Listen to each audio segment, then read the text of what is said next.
Today marks 1 year after the sweat lodge ceremony that killed 3 people and injured dozens of others. The tragedy also affected Native Americans who use sweat lodges as part of their tradition and spirituality.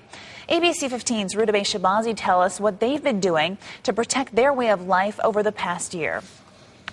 The Indian way is always focused on the spiritual way of how justice is done. Mario Blackwolf reflects on what he calls the prostitution of his ancient tradition. And unfortunately, this just demonstrates how many fake people there are that manipulate Native traditions. James Ray's followers paid up to $10,000 to go on that Angel Valley spiritual warrior retreat.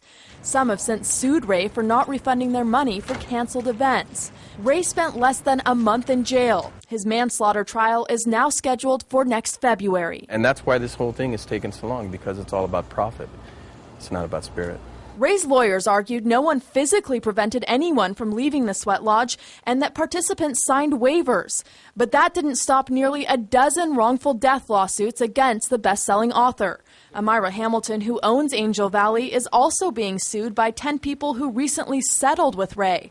Now the Hamiltons themselves are suing Ray. We want to bring in responsibility and accountability in this situation. Shawna Bowen helped take care of some of the people dragged out of the sweat lodge. I think that we are all looking for a leader to just say, hey, I made some horrible mistakes and I'm sorry, and what can I do to make right by this? Native Americans who have used sweat lodges for thousands of years as spiritual purification and cleansing rituals decided to form an internation council to go after what they call plastic shamans like Ray.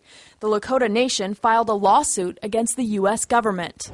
They should be aware that they're going to be watched over and even confronted at times. But for now, the county is confronting people in the area running similar operations, including Angel Valley. And Blackwolf says he hopes the regulation prevents tragedy without destroying the Native way of life. In Sedona, Rudabeh Shabazi, ABC 15.